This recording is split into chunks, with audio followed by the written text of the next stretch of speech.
안녕하십니까. 강기영석 세무사입니다. 자, 세무회계 강의를 시작하도록 하겠는데요. 세무회계 그 험난한 여정을 저와 함께 하시게 된 걸 축하 말씀을 드리겠습니다. 제가 대한민국 회계 이 세무업계에서 방구 좀 낀다, 좀 이름이 있습니다. 자, 이 강의 선택 자체로 여러분들이 그냥 합격이다라고 생각하시면 될 것 같습니다. 진짜입니다. 자, 그야말로 우리 단기 합격의 비법, 신의 한 수 완벽하게 전수해 드릴 테니까 잘 따라오시기 바랍니다. 자, 현재 제가 세무사 회계사 회계학 세법, 관세사 감정평가사 회계학, 또 뭐죠? IFRS 관리사, 그다음 재경관리사, 회계관리 1급, 2급, 전산세무회계, ERP, 또 뭐죠? 제가 쓰고도 제가 생각이 안 나네요. 기업회계 1급, 2급, 3급, 세무회계 1급, 2급, 3급, 또 뭐 있습니까? 하여튼 다 내고 있습니다. 책을 다 내고 있고, 제가 내고 있는 책에 대한 저자 직강도 같이 진행하고 있기 때문에, 강의를 들으시면서, 저 양반 좀 치네, 좀 가르치네 라고 느끼시면은 관련된 자격증이나 이런 것들입니다. 관심이 있으시면은 제 강의를 계속 이어가시면 될 것 같습니다. 자, 그 다음에 우리 교재와 관련된 얘기를 잠깐만 할게요. 시작이니까. 자, 우리 교재를 보시면은 알겠지만 제가 쓴 교재, 제 교재는 전부 이런 스타일로 돼 있어요. 한 페이지에 1피 1강이라고 하는데 한 페이지가 한 강의예요. 그러니까 한 페이지 왼쪽에 이론이 딱 집약돼 있고 그거와 관련된 기출문제, 그 다음에 적중 예상 문제죠. 그게 바로 오른쪽에 나와 있어요. 그러니까 이론을 보고 바로 문제를, 기출문제를 확인할 수 있습니다. 자, 단언컨대 말씀드리는데 교재가 이런 식으로 되어 있다 보니까 기출문제집 이런 거 필요 없어요. 그런 거 제발 사지 마세요. 돈 낭비입니다, 그거. 그리고 기출문제집이 일반적으로 저자들이 기출문제를 회차별로 그냥 갖다가 다 실어버려요. 회차별로 실어버리고 또 자기 해설도 아니에요. 주관체에서 발표한 해설 그냥 갖다 붙여버립니다. 그러니까 결국 기출문제집 이런 것들은 뭡니까? 그냥 수험생들이 프린트하기 싫은 거 있죠. 그 수고로움을 덜어준 거예요. 그냥 재보내준 거예요. 그러니까 기출문제집 다 필요 없습니다. 그 다음에 회차별로 기출문제집들을 풀다 보면 문제가 뭐냐면 중복되는 문제를 또 풀고 또 풀고 또 풀고 이래요. 그렇기 때문에 자, 제 책에서는 이 중복되는 기출문제 이런 거 하나도 없습니다. 싹 빼버리고 그냥 딱 이렇게 이것만 보면 된다라고 딱 이렇게 대놨기 때문에 그야말로 책 제목처럼 한 권으로 끝장입니다. 한 권으로 끝장. 제발 이렇게 공부하십시오. 우리에게 필요한 거는 이 바닥이 질질 남아서 장수생이 되는 게 그건 뭐 실력이 있건 없건 그건 바람직하지 못합니다. 우리 영화 뭡니까? 유저얼 서스펙트라는 영화가 있죠. 거기서 카이저 소세가 절름발인 줄 알았는데 마지막에 유유히 딱 멋지게 사라지죠. 유유히 딱 사라져 버립니다. 그게 최고의 실력자입니다. 이 바닥을 빨리 뜨는 사람, 합격증 거머쥐고 빨리 뜨는 사람, 그게 최고의 고수입니다. 자, 그런 식으로 공부를 하셔야 되고 콤팩트하게 이렇게 가셔야 됩니다. 자, 어쨌든 교재 자체가 교재를 보세요 한번. 자, 마치 사진을 찍듯이 영상이 돼서 자리 잡을 수 있도록 착착착착착 이렇게 되어 있습니다. 더군다나 여러분들이 공부하실 때 난 1강 끝냈어, 2강 끝냈어, 3강 끝냈어 이렇게 탁탁탁 끊어갈 수 있기 때문에 공부하는 수험생 입장에서도 굉장히 포만감이 커요. 난 오늘 1강부터 10강까지 봤다. 다음 날은 11강부터. 그러니까 모든 교재가 서술형으로 쭉 소설처럼 돼 있죠. 그러다 보니까 공부를 해도 머리에서 정리가 안 돼요. 계속 제가 어떤 강의를 하더라도 말씀드리는 게 그건데 정리되지 않는 공부는 공부한 게 아닙니다. 헛한 거예요, 공부. 완벽하게 공부를 했다. 내가 하루 종일 공부를 했다 그러면은 1부터 10까지 머리에서 싹 그림이 그려져서 정리가 돼야 됩니다. 했죠? 자, 그 정리를 제가 알아서 해드렸어요. 여러분들 그냥 퍼먹으면 돼요. 그냥. 했죠? 책을 보시면서. 자, 교재 구성에 잠깐만 이렇게 말씀드렸습니다. 독특한 편집 체계로 되어 있기 때문에 이건 지금 특허 출원 중에도 있습니다. 이 책은 아무나 못 써요. 이렇게 책을. 자, 그래서 기출문제, 뭐 실전 적중 문제 다 포함되어 있고요. 이론 완성까지 해서 완벽하게 한 권으로 끝낼 수 있으니까 잘 따라오십시오. 제가 싹 끌고 갈 거예요. 따라만 오세요, 그냥. 자, 가겠습니다. 먼저 나갈 거는 우리 부가가치 세법 먼저 보겠습니다. 자, 부가가치 세법 아주 잘근잘근 씹어서 그냥 폭발을 시켜버리겠습니다. 잘 따라만 오십시오. 자, 1강. 자, 납세 의무자와 과세 기간 나오고 있죠? 자, 들어가기 전에 잠깐만 요걸 보겠습니다. 자, 부가가치세법. 여러분들 알고 있는 것처럼 우리 실상에서는 여러분들 다 알고 계실 거예요. 소비자로서 물건을 사게 되면 여러분들은 반드시 10%라는 부가가치를 때린 금액을 지불하게 되죠. 그러니까 영수증이나 세금계약서 증빙 보면은 부가세 10% 이렇게 돼 있습니다. 그러니까 그런 거 많이 봤을 거예요. 어쨌든 간에. 그러니까 실생활에서 이루어지는 대표적인 세법이 바로 부가가치 세법인데 잠깐만 이게 어떤 구조를 가지고 있는지 기본 베이스 깔고 진행하겠습니다. 예. 자, 먼저 유통 단계라고 하는데 물건을 만들어내는 사람이 있어요. 제조업자가 있습니다. 그다음에 이 만든 물건을 유통하는 도매업자가 있다. 그다음 최종적으로 간단하게 이제 한 겁니다. 이 안에는 이 사이에는 어마어마한 단계들이 있어요. 뭐 소매업자, 도매업자 1, 2, 3, 4 막 해가지고 엄청나게 있는데 간략하게 이 세 놈만 가지고 얘기를 한번 부가가치세법의 원리를 한번 보겠습니다.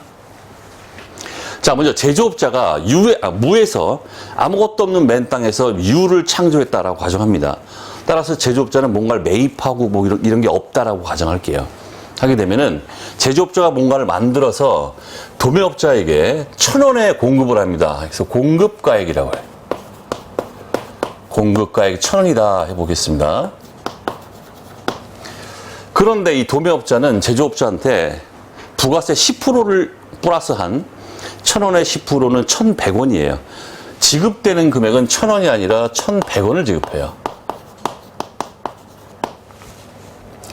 그 다음 도매업자가 공급가액인 1,000원짜리를 받아다가 여기다가 뭔가를 갖다가 뭘 붙여요. 이걸 이제 부가가치라고 하는데 뭔가 가치를 가산시켜서 소비자에게 최종적으로 3,000원에 판매한다라고 보겠습니다. 세게 푹 불렸죠? 3,000. 마진 무지하게 나죠. 공급가액은 3,000입니다. 하지만 소비자는 또 3,000에 10%인 300원이에요. 그만큼을 더 부담해요. 지급되는 건 3,300을 지급합니다.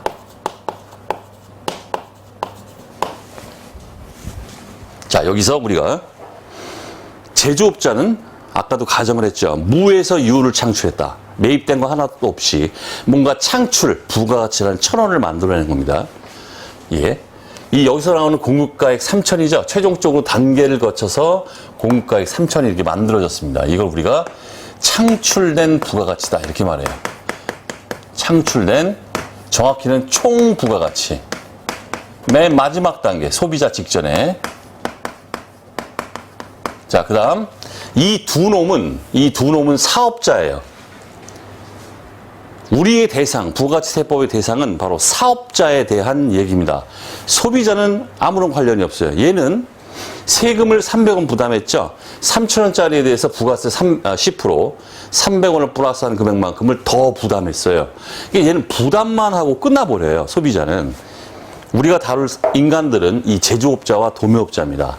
자, 그럼 현행 어떻게 시스템이 되어 있는가? 유통 단계별로. 자, 먼저 제조업자는 공급가액 1,000원짜리를 100원을 붙여서 받죠. 이 100원은 내게 아니에요. 부가가치에 대한 세금입니다. 이걸 우리가 매출세액이다 이렇게 말해요.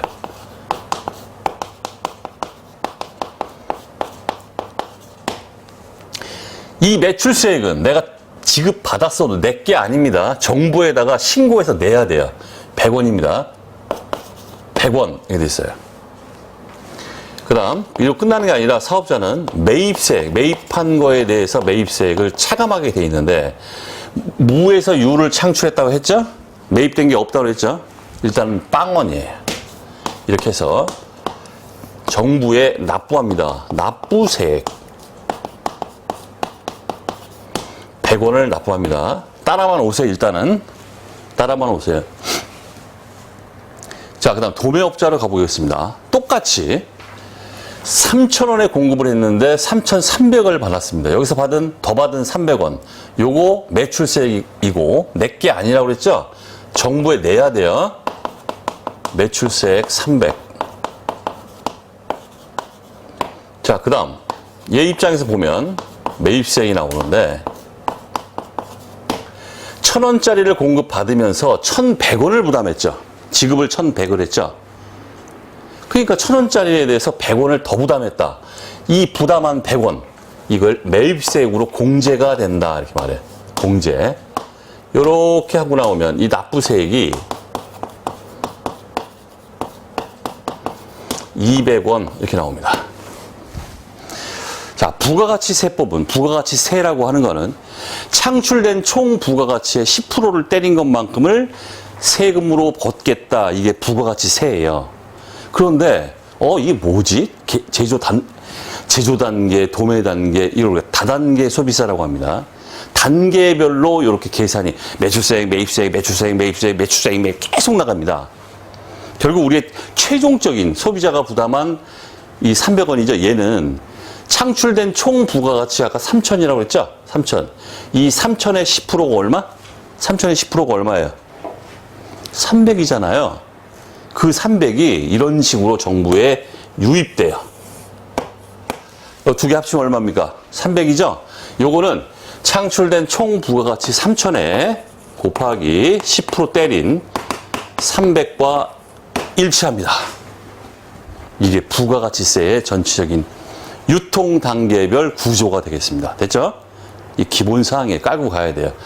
자, 따라서 우리는 지금 생각을 해야 될 게 뭐냐면 이건 사업자들이 하는 짓거리야. 우리는 이걸 볼 거예요. 그 다음 이쪽은 소비자는 뭡니까? 소비자는 뭐예요? 아무것도 없어요. 소비자는 납세 의무자가 아닙니다. 납세 의무자는 사업자들이 매출세액, 매입세액을 이렇게 신고를 통해서 납세 의무를 하는 거예요. 소비자들은 세금, 부가세 300원이죠? 부담만 하고 끝나는 거예요. 됐죠? 억울하죠, 얘는. 어쩔 수 없죠? 자, 그런 식으로 돼 있다. 따라서 우리는 이 소비자를 세금을 부담하는 사람을 세법에서는 담세자 이렇게 말합니다. 최종 담세자다 이렇게 말합니다.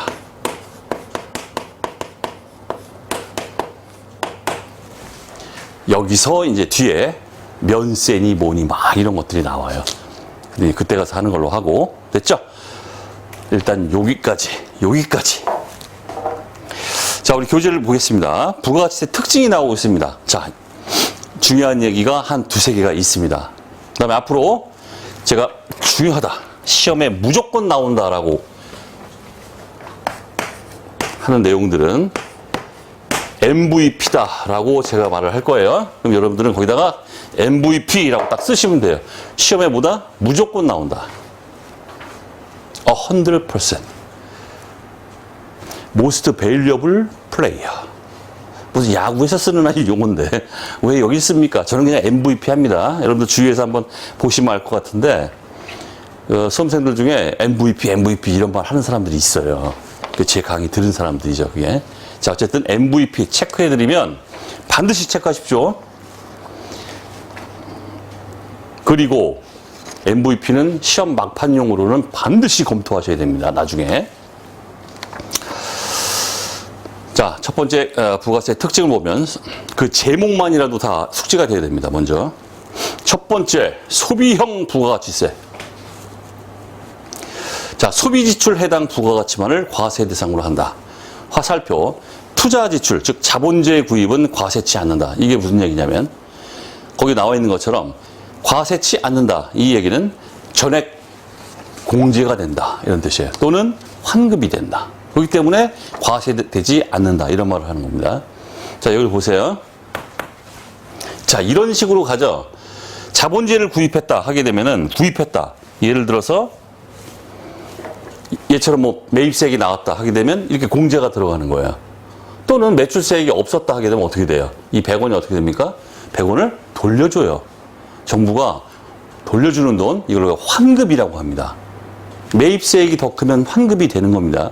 자, 이런 식으로 공제나 매출세액이 없는 경우에는 환급이 되죠. 그렇기 때문에 과세가 되지 않는다. 자본재에 대해서는. 그 다음, 이 자본재 구입에 대한 이 환급 얘기, 공제 얘기는 누구한테 나오는 거다? 사업자 얘기입니다. 사업자가 어떤 자본재를 구입했다 하게 되면 이런 식으로 공제나 환급이 일어난다. 따라서 과세되지 않는다. 우리는 소비형 부가치세, 소비 지출에 대해서만 부가치를 과세 대상으로 한다. 이런 말을 해요. 세법학 얘기예요. 세법과 세법학은 달라요.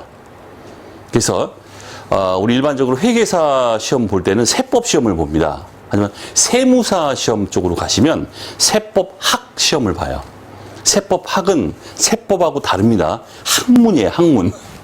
그렇기 때문에 어렵죠, 상당히. 어쨌든 세법학에서 이런 얘기를 하고 있더라, 우리 학자들이. 중요한 건 아니지만 이 제목이라도 알아두셔야 됩니다. 소비형 부가가치세. 자, 따라서 우리 소비자가 소비 지출을 했다 하게 되는 건 어떻습니까? 소비자는 아무것도 없다고 그랬죠? 뭐 공제되고 뭐가 없어요. 끝나는 거예요. 부담만 하고. 소비자가 소비 지출을 했다 하게 되면 어떻게 됩니까? 공제 없죠? 공제가 없다. 즉 과세 대상이다. 이런 얘기입니다. 예. 그 다음. 자, 두 번째 전단계 세액공제법 나오고 있습니다. 자, MVP. 자, MVP 처음 나왔습니다. 전단계 세액공제법. 자, 중요한 얘기예요. 어마어마하게 시험 나와요. 자, 비교를 해야 되는데 전단계 세액공제법과 자, 일명 전단계 거래액공제법이다. 반드시 비교해야 됩니다. 거래액공제법. 우리 서술형 문제에서 어떻게 나올지가 다 느낌이 가시죠? 현행 부가가치세법은 전단계 거래액공제법에 따른다. 이렇게 하면 틀려요. 전단계 세액공제법이다. 그럼 이게 뭐냐? 자, 납부세액을 계산함에 있어서 전단계 세액공제법은 매출액이 있겠죠? 쟤처럼 하는 거예요. 그 매출액의 10%, 즉 세율을 때려요. 그럼 매출세액이 나오죠. 거기서 마이너스 매입한 금액, 매입액에 세율 때립니다. 매입세액 나오죠? 이렇게 해서 납부세액을 구하는 게 전단계 세액공제법입니다. 자, 따라오세요. 그냥 좀 이따 말씀드릴게요. 의미가 뭔지는. 자, 전단계 거래액공제법은 매출액에서 매입액을 뺍니다. 매입액을 빼요. 거기다가 곱하기 세율 때려요. 이게 납부세액이에요. 자, 이렇게 써놓으니까 어떤 수험생이 손을 듭니다. 선생님, 똑같은 얘기 아닙니까? 똑같은 얘기잖아요. 맞잖아요. 수학적으로는 똑같죠? 수학적으로는 똑같잖아요. 이렇게 하면, 곱하기 하면 매출액 곱하기 세율 마이너스 매입액 곱하기 세율 똑같은 얘기입니다. 근데 왜 썼을까요, 이걸? 자, 부가세법에서는 이거는 완벽히 다른 얘기예요. 자, 왜 그러냐면 첫 번째 전단계 세액공제법은 거래 건별, 거래가 일어날 때마다 내가 부담한 세액이 얼마고 부담한 매입세액이 얼마고 그때그때 알 수 있어요. 그죠? 매출액이 일어났다. 거기에 세율 들이면 아, 매출세액이 얼마구나. 매입세액이 얼마구나. 건별, 케이스별 그때그때 거래시마다 다 알 수 있어요. 이게. 그때그때. 하지만 전단계 거래액 공제법은 기간별로, 과세 기간별로 매출액과 매입액이 다 집계된 후에 세율 때려서 그때 가서 세액을 할 수 있다. 다르죠? 완벽히 다른 겁니다. 자, 따라서 수학적으로는 같지만 완벽히 다른 얘기입니다. 자, 어쨌든 요거 MVP.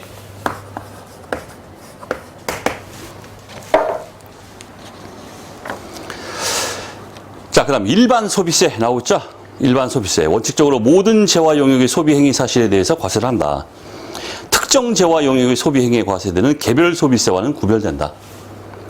우리 개별 소비세는 특정 재화나 이런 것들에 대해서만, 그죠? 이렇게 규정되어 있어요. 뜯어갑니다. 하지만 부가가치세는 그냥 품목이 그냥 일반화되어 있습니다. 느낌이 탁 올 수 있게 용어가 하나 있죠. 이 개별 소비세라는 용어는 개정되기 옛날 전에는 특별 소비세라는 용어를 사용했습니다. 특별 소비세, 일정 품목, 좀 고가의 품목들이죠.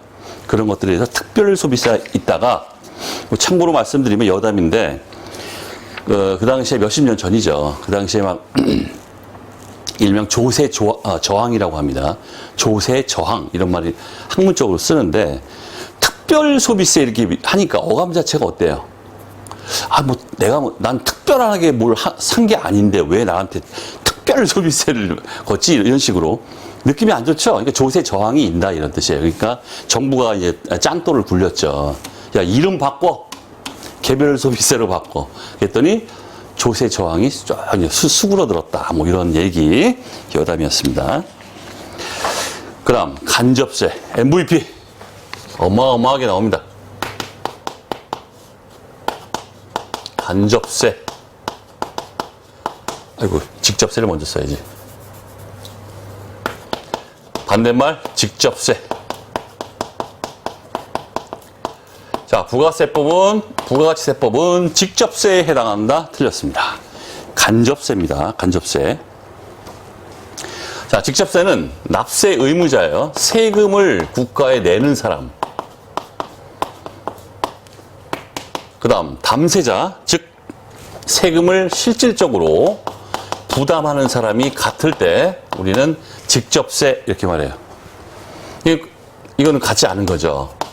납세 의무자, 정부에 세금을 내는 사람, 납세 의무자, 담세자 달라요.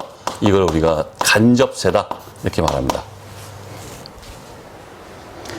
자, 간접세 대표적으로 부가가치세인데, 자, 아까 얘기했죠? 이쪽은 뭐예요? 사업자. 여기는 실질적인 최종 담세자는 소비자 이렇게 얘기했었죠? 납세 의무자, 사업자. 실질적인 세금 부담하는 사람은 소비자. 이런 식으로 달라요. 이거 우리가 간접세 이렇게 얘기합니다. 그 대표적인 게 바로 이거는 소득세가 되시겠습니다. 소득세, 법인세. 요거는 지금 우리가 하고 있는 부가가치세. 가치세. 끝! 할 얘기 없어요. MVP. 엄청나게 시험이 나옵니다. 자, 그 다음 물세 나오고 있죠? 물세의 반대말은 인세입니다. 인세. 대표적인 인세가 바로 소득세인데, 인적사항이 고려되는 게 인세예요. 그 다음에 인적사항이 고려되지 않는 이걸 물세라고 하죠. 이게 부가가치세가 대표적인 물세가 됩니다. 인적사항의 고려 없이 소비 사실에 대해서만 과세한다. 반대말은 우리 소득세와 같은 인세입니다. 소득세는 인적사항이 전부 고려가 됩니다. 가족 중에 장애인이 있느냐, 경로 우대자가 있느냐, 부녀자, 한부모, 부모가 없는 한부모, 이런 거냐, 인적사항. 모든 인적사항들이 고려되기 때문에 인세, 이렇게 말합니다. 자, 그 다음 단일세율. 정확히는 단일 비례세율이라고 해요. 비례세율. 단일 비례세율. 10% 딱 정해져 있습니다. 하나예요. 우리 소득세나 이런 쪽으로는 누진세율, 이렇게 말합니다. 과세표준. 소득이 증가하면 증가할수록 세율이 증가해요. 이걸 누진세율, 소득세. 하지만 부가가치세법은 10% 딱 비례세율 정해져 있습니다. 단일 비례세율 이렇게 말하고. 자, 다만 영세율과 면세는 제외한다 나오죠. 자, 영세율. 수출하는 것에 대한 어떤 이런 것들인데, 이건 뒤에 영세율에서 자세하게 말씀드립니다. 일단 세율이 10%가 아니라 0%예요.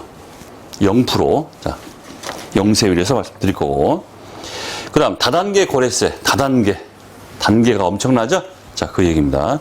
제조, 도매, 소매 등의 거래의 모든 단계에서 자, 과세한다. 그 다음 소비지국 과세 원칙. 자, 반대말 생산지국 과세 원칙이에요.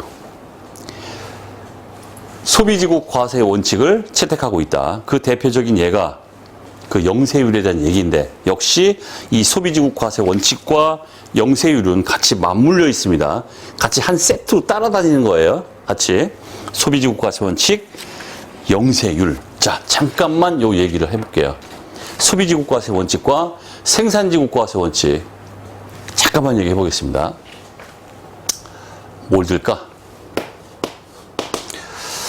자, 예를 들어서 여긴 어디? 여긴 몰디브라고 할게요. 참 멀리도 갔다. 자, 이 가정치입니다. 실제 그렇다는 게 아닙니다. 이 몰디브란 나라의 부가가치세율을 보니까 20%예요. 근데 여기 이제 코리아가 있어요. 코리아. 우리는 10%예요. 됐습니다. 저는 뭐 눈이 작아서 새우란 얘기를 많이 들었어요. 어릴 적부터 초등학교 때부터 별명이 새우예요. 거기다 제가 강씨입니다. 강씨. 그래서 애들이 제 별명이 새우깡이에요. 근데 희한하죠? 저는 새우깡을 제일 좋아하는 과자 중에 스낵 중에 제일 좋아하는 과자가 저는 새우깡입니다. 자, 어쨌든 한국과 몰디브에 똑같은 새우깡이 있다고 해볼게요. 1,000원짜리. 1,000원짜리 새우깡이 똑같은 게 있다고 해볼게요. 여기 새우깡도 1,000원, 여기 새우깡도 공급가가 1,000원짜리예요. 아주 그냥 100% 똑같다 해보겠습니다.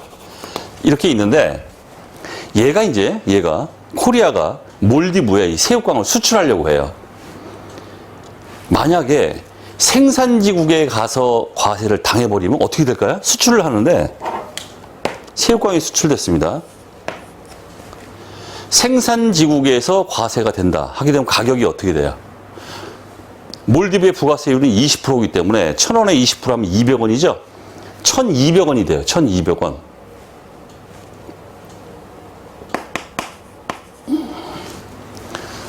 그 다음 몰디브에서 팔리고 있는 새우깡의 가격은 얼마입니까?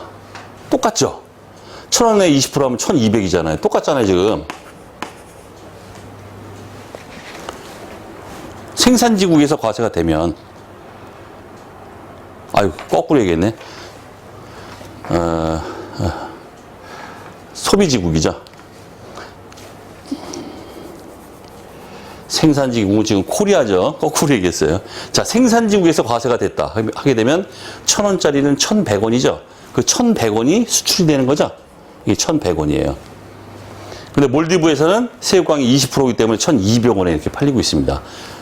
자, 우리가 이걸 뭐라고 얘기하냐면, 자, 여러분 같으면은 여기 몰디브에서 사는 사람이면 어떤 거 먹어요? 싼 거 먹을 거 아니에요. 1,100원짜리. 생산지국에서 과세돼서 들어온 게 1,100원인데 자국에서 팔리는 건 1,200원이기 때문에 당연히 수입된 1,100원짜리를 먹겠죠. 싼 거. 됐죠? 이걸 우리가 국가 간 가격 경쟁력 왜곡이다. 이렇게 어려운 말을 써요. 생산지국에서 과세를 해버리면 이렇게 국가 간의 가격 경쟁력을 왜곡시킨다 이런 말을 씁니다. 그렇기 때문에 생산지국에서 과세하는 게 아니라 생산지국에서 수출될 때는 여기에 대해서 0%를 적용합니다. 이게 영세율이에요. 이게 영세율. 뒤에서 배우게 될 겁니다. 그래서 소비지국이죠. 소비지국에 가서 여기서 1,200원에 이렇게 팔리게 된다. 소비지국에서. 그럼 또이죠. 1,200, 1,200 똑같잖아요. 가격 경쟁력의 왜곡을 발생시키는 게 이제 해소가 되겠죠. 이게 국경세가 조정된다 이렇게 말합니다. 이런 걸. 그래서 소비지국 과세 원칙이 채택이 됐다. 적용되고 있다. 자, 이렇게 보시면 됩니다.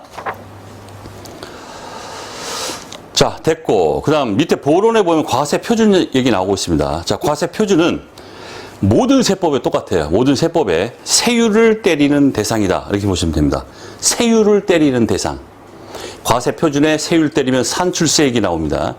모든 세법이 똑같아요. 그 다음 산출세액의 기초가 되는 과세 대상에 수량, 가액을 말한다 이렇게 돼 있죠. 수량이나 가액. 따라서 과세 표준 요거는 가액, 금액만 되는 게 아닙니다. 수량도 될 수 있어요. 예를 들어서 우리가 인지세라는 그 세목이 있는데 그거는 작성 문서 건당 얼마 이렇게 가요. 어떤 거는 1kg당 얼마 이렇게도 갑니다. 그런 것도 있다는 뜻이에요. 그렇기 때문에 항상 과세 표준 요게 금액, 가액, 금액이 되는 건 아니라는 거. 이것도 좀 깊숙이 들어가서 말장난칠 수 있기 때문에 수량도 된다는 겁니다. 따라서 이렇게 수량으로 표시되는 거 이런 것들을 우리가 종량세라고 말하고 금액으로 표시되는 걸 종가세 이렇게 말합니다. 종가세, 종량세 좀 깊게는. 그 다음 자, 납세 의무자를 보겠습니다. 자, 납세 의무자 보면은 과세 사업자, 면세 사업자 나누고 있죠.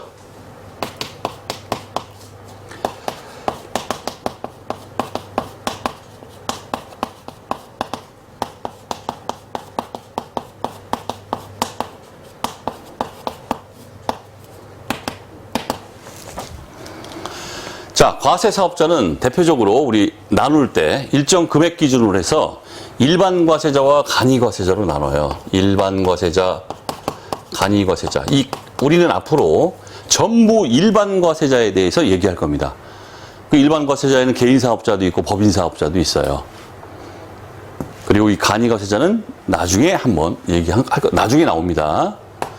그다음 영세율 사업자. 아까 얘기했죠? 느낌이 와야죠. 뭐 하는 놈이에요, 이거? 영세율. 수출하는 놈이에요. 수출하는 애들 0%. 영세율입니다, 영세율. 주의하실 거, 중요합니다, 이거. 시험 엄청나게 나와, 이거. MVP까지는 아니지만. 영세율 사업자는 세율만 0%가 적용될 뿐이지, 부가가치세법상의 모든 의무는 과세 사업자로서 동일하게 집니다. 사업자 등록, 세금계산서 발급, 기타 등등 뭐 해서 똑같습니다. 세율만 0%예요. 다른 게 없습니다. 말장난에서 영세율 사업자에 대해서 마치 과세 사업자가 아닌 것처럼 말장난을 치는 경우가 있어요. 다 틀립니다. 주의하셔야 됩니다. 엄청나게 나옵니다. 그 다음 겸용사업자라는 게 있습니다. 겸용사업자. 겸용사업자는 과세 사업과 우리 뒤에서 배우게 될 이 면세 사업을 같이 하는 사람이에요. 이걸 겸용한다 이렇게 말합니다. 얘부터 먼저 보겠습니다. 얘는 면세 사업자는 부가가치세법상의 사업자가 아닙니다. 따라서 부가가치세법상의 납세 의무가 없어요. 얘는 물론 예외적으로 몇 개 있는데 그건 수준을 초과하고 납세 의무가 없습니다. 사업자 등록이나 뭐나 막 이런 것들을 부가가치세법에 의한 사업자 등록이나 이런 걸 하는 게 아니라 면세 사업자는 개인이면 소득세법, 법인이면 법인세법에 의한 사업자 등록이나 이런 의무를 이행합니다. 부가가치세법상의 사업자가 아닙니다. 납세 의무가 없어요. 부가세법상에. 했죠? 그런데 여기 보세요. 그러면 과세와 면세를 같이 겸용하는 사람, 얘는 과세 사업자입니까? 면세 사업자입니까? 이런 문제가 생기죠. 결론은 나와 있죠? 과세 사업자로 간주합니다. 됐죠? 중요합니다. 자, 두 개를 겸용한다. 이게 우리 실무적으로 가장 많이 나타나는 거는 겸용사업자. 약국이에요. 약국. 그 다음에 신문사. 이런 것들인데. 그래서 실무적으로 우리가 그 약국을 갖다가 기장을 하게 되면은 실력이 좀 있어야 돼요. 이게. 그래서 아무나한테 안 맡겨요. 약국 같은 경우. 과세 면세를 갖다 다 이해하고 이 겸용사업자의 안돈 계산에 대한 문제가 아주 디테일하게 이제 규정이 되어 있는데 어려운 부분이 있기 때문에 실력이 좀 돼야 이제 우리 세무사 사무실 같은 경우도 맡긴다 이런 뜻입니다. 직원들 중에 돼 있습니다. 자, 우리가 전 세계적으로 여담을 좀 드리는데 전 세계적으로 이 부가가치세법에 대해서 가장 과학적이다라는 전 세계의 찬사를 듣고 있습니다. 여러분들 아마 부가세법의 그 법 조문을 갖다 보신 적이 있는지 모르겠는데 굉장히 조금이에요. 컴팩트하게 딱 돼 있습니다. 하지만 그 짧게 규정된 그 컴팩트한 규정에 어마어마한 내용들이 다 숨어 있어요. 그래서 전 세계적으로 가장 과학적이다. 가장 과학적인 부가가치세법은 바로 한국의 부가가치세법이다. 이런 말, 찬사를 듣고 있습니다. 그 이유가 바로 이 겸용사업자에 대한 규정이 엄청나게 과학적이에요. 이게. 그래서 그런 것들을 알아야만 겸용사업자에 대한 처리를 회계 처리나 세무 처리를 할 수 있기 때문에 실력이 좀 돼야 된다. 이런 얘기고. 자, 그럼 약국 얘기를 들어보면 약국에서 약사가 조제를 하고 있죠. 이 조제 용역이라고 하는데 이 조제 용역은 면세예요. 근데 일반 의약품 가격이 있죠. 의약품. 이런 것들은 이건 과세입니다. 그러니까 과세 면세가 섞여 있는 거고 신용카드 결제가 일어났다. 소비자가 하게 되면 국민건강보험공단에서 돈이 들어옵니다. 그거에 대해서 들어오면 조제 용역비로 얼마, 그 다음 의약품, 일반 의약품비로 얼마 이게 나눠져서 들어와요. 그러면 이 일반 의약품은 과세죠. 부가세, 매출세 신고 들어가야 돼요. 별도로. 구분해서. 그 다음 신문사 같은 경우에는 보도 자료가 있고 사설이 있고 신문면이 있죠. 사회면 뭐 해가지고 그건 면세입니다. 하지만 신문에 거의 한 면 가까이 전면 광고 막 들어가죠. 이 광고 매출, 광고 요거는 과세예요. 부가세 신고 들어가야 됩니다. 이런 식으로 과세 면세를 겸용하고 있는, 어쨌든 우리 결론은 뭐다? 과세 사업자다. 죽었다 깨어나도 면세 사업자는 아닙니다. 겸용하는 경우에. 자, 미리 말씀드리고. 그 다음 사업자의 개념이 나오고 있죠. 첫 번째, 과세 대상 재화 용역을 공급하는 겁니다. 그런 사업자인데, 사업자 등록이나 거래 징수와 무관하게 납세금을 진다. MVP. 말장난에 엄청 나옵니다. 과세 대상 재화 용역을 공급하는 사업자는 사업자 등록, 거래, 징수와 무관하게 납세금을 진다. 법조문에 딱 박혀 있습니다. MVP예요. 자, 문구 반드시 숙지하셔야 됩니다. 그 다음, 부가가치 창출의 사업 형태를 갖추고 계속 반복적으로 재화 용역을 공급한다. 키워드, 계속 반복입니다. 일시적으로 공급했다? 한 번 공급하고 끝났다? 사업자가 아닙니다. 그 다음, 본론에 보면 부동산 매매업 얘기가 나오고 있죠. 자, 부동산 매매를 사업 목적으로 나타내지 않은 경우래요. 부동산 매매를 사업 목적으로 나타내지 않았다. 이 경우는 뒤에서 배우게 될 사업자 등록을 하지 않은 경우에요. 사업자 등록도 안 했는데 사업상 목적으로 암기. 좀 깊긴 하지만 암기하셔야 됩니다. 사업상 목적으로 1과세 기간 중에 1회 이상 취득하고 2회 이상 판매했다. 이렇게 하게 되면 사업자예요. 과세합니다. 암기, 단순 암기사항. 그 다음, 재화 또는 용역의 공급을 사업상 어떻게? 독립적으로 해야 됩니다. 누군가에 매여서 종속적으로 공급한다? 안 돼요. 사업자 아닙니다. 대표적인 종속자가 누굽니까? 바로 근로자예요. 고용관계에 의해서 일하고 있는 이 근로자는 사업자가 당연히 아닙니다. 얘가 뭔가 공급했다? 그건 과세니 뭐니 이게 나올 수가 없어요. 그 다음, 사업성 판단에, 자, MVP. 자, 영리 목적 여부는 불문합니다. 반드시 이익 추구를 목적으로, 영리를 목적으로 해야만 사업자냐? 부가세법상의 납세 의무가 되는 것이냐? 그렇지 않다는 뜻입니다. 영리 목적 여부는 불문합니다. 따라서 거기 나오겠죠? 국가가 했든, 공급을 했든, 지방자치단체가 뭐 공급을 했든, 또는 비영리 법인이 공급을 했든 상관하지 않아요. 과세 대상 재화 용역을 걔네들이 공급했다 하게 되면 그냥 무조건 과세 대상으로 들어간다 얘기입니다. 자, 이것도 어마무시하게 시험에 나오고 있습니다. 영리 목적 여부는 불문한다. 자, 그 다음 보로는 진짜 이건 좀 깊은 얘기인데, 자, 위탁자가 있고 누군가에게 이제 자기 재산을 맡겨서 네가 좀 해봐 하는 사람을 위탁자라고 하죠. 그걸 받은 사람은 이제 수탁자라고 해요. 그럼 수탁자가 이제 뭔가를 갖다 그걸 공급을 했습니다. 이럴 경우에 원칙적으로는 이 수탁자가 납세 의무를 집니다. 하지만 거기 나오고 있는 것처럼 위탁자의 명의를 갖다가 이렇게 적어가지고 위탁자의 명의로 공급하게 됐다 하게 되면 상식적으로 당연하게 위탁자가 납세 의무가 된다. 좀 깊습니다. 자, 끝. 납세 의무자 끝. 그 다음 과세 기간. 자, 과세 기간에 대한 얘기는 할 얘기가 없어요. 표에 다 나와 있습니다. 일단 과세 기간은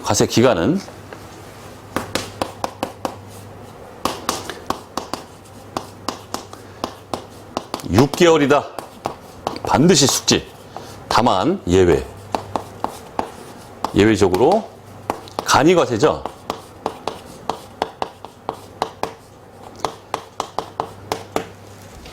과세기간 이 얘기 나오면 무조건 과세기간 6개월이다 이렇게 하면 돼요.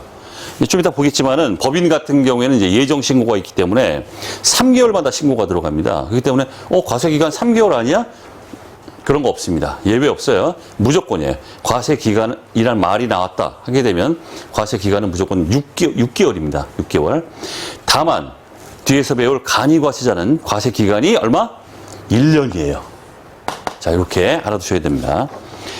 자, 표를 보겠습니다. 6개월 기준으로 해서 제1기 과세기간과 제2기 과세기간으로 나눠요. 지금 하는 얘기는 물론 법인 얘기예요. 법인. 자, 기간을 보면 1월 1일부터 3월 31일 요걸 예정신고기간이라고 합니다. 따라서 제1기 예정신고기간 그럼 언제예요? 1월 1일부터 3월 31일. 그 다음 나머지 4월 1일부터 6월 30일이죠. 이걸 확정신고기간이라고 하는데 정확히는 제가 써놨습니다. 거기 과세기간 최종 3월 이런 말을 쓰기도 합니다. 과세기간 최종 3월. 그 다음 제2기 과세기간 7월 1일부터 9월 30일. 따라서 제2기 예정신고기간이다 하게 되면 언제입니까? 7월 1일부터 9월 30일. 그 다음 나머지 제2기 확정이죠? 10월 1일부터 12월 31일. 역시 과세기간 최종 3월이라고 합니다. 자, 그렇게 돼 있습니다. 법인인 경우에. 그러니까 법인인 경우에 이렇게 원칙적으로 예정신고라는 걸 하게 되기 때문에 신고를 몇 번 해요? 1기에 2번, 2기에 2번, 4번을 해요, 법인은. 그 다음 신고기간은 다음 달 25일이에요. 따라서 4월 25일, 7월 25일, 10월 25일, 그 다음에 다음 연도 1월 25일 이런 식으로 돼 있다. 됐죠? 암기하실 건 해야 됩니다. 어쩔 수 없습니다. 자, 그 다음, 뭐, 개인 얘기는 뭐 뒤에 우리, 부가세 신고납부 쪽에서 뭐, 나오게 될 텐데, 개인은 원칙적으로 그냥 6개월마다 하는 거예요. 6개월마다 2번 합니다. 하지만 이제 중간에 예정 고지라는 걸 받아야, 자, 나중에 얘기할게요, 이거는. 자, 그 다음에 이제 특례가 나오고 있죠. 자, 신규 사업 개시자 보겠습니다. 자, 신규로 사업을 개시했다 하게 되면 과세 기간은 어떻게 되는가? 당연히 언제부터? 사업 개시일부터 종료일까지가 가는 거예요. 아니, 굳이 얘기 안 되겠죠. 자, 중요한 건 뭐냐면 거기 화살표에 나오고 있죠? 요거 MVP입니다. MVP. 그렇다면 사업을 개시하기 전에도 사업자 등록은 또 뒤에서 배울 겁니다. 자꾸 뒤에서 배울게요. 뒤에서 배울게요 하니까 짜증나죠. 그러니까 이게 처음 공부할 때는 어쩔 수가 없습니다. 그래서 다 전체를 보고 나서 이렇게 돌아오면 아무것도 아닌데, 자, 어쩔 수 없습니다. 사업자 등록은 우리 뒤에서 배우겠지만 사업을 개시하기 전에도 사업자 등록을 할 수 있어요. 지금처럼 사업 개시가 있는데 그 전에 사업자 등록을 했어요. 신청을 했습니다. 그럼 어떻게 되느냐? 그 등록 신청일부터 가는 거예요. 사업 개시일부터 가는 게 아니라. 무슨 말인지 알겠죠? 자, 이게 MVP예요. 엄청나게 나옵니다, 이거. 사업 개시 전에 사업자 등록 신청을 했다. 그러면 그 신청일부터 과세기간이 되는 것이다. 그 다음 아무것도 아닌 거. 폐업자. 언제까지? 과세기간 개시일부터 언제까지? 폐업한 날까지. 과세기간. 그 다음 간이과세 포기자. 자, MVP.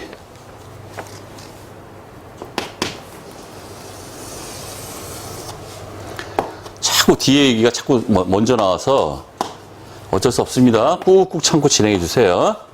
저만 잘 따라오라고 제가 말씀드렸죠. 여러분들 쫙 끌고 갈 거예요. 여러분들 저한테 강의 들으시고 잘 따라오시면 그냥 무조건 100% 합격이에요. 떨어지는 게 이상한 거예요, 그건. 자, 어쨌든 이렇게 보시면 간이과세 포기자라는 말 나온 거 보니까 우리는 아까 그런 얘기를 했죠. 일정 매출액을 기준으로 해서 2개로 나눈다 이런 얘기를 했었어요. 일반 과세자, 간이과세자 있는데 일반 과세자한테는 저 일반 안 할래요, 간이과세자 할래요 이런 것 자체가 없어요. 하지만 이 간이과세자는 매출액 수준이 좀 적은 애들입니다. 이 간이과세자는 지가 스스로 저 간이과세 안 할래요, 일반 과세 할래요 이렇게 할 수가 있습니다. 뒤에 간이과세 쪽에서 나와요. 이게 바로 간이과세 포기 제도에 대한 얘기인데, 자, 이렇게 간이과세를 포기했다 하게 되면 어떻게 적용하느냐 이 얘기인데, 자, 만약에 이때를 보겠습니다. 이때는 5월 1일입니다. 5월 1일인데 이때 간이과세 포기 신고가 들어갔어요. 하게 되면 포기 신고일이 속하는 달에 다음 달 말일 언제입니까? 5월 31일이죠.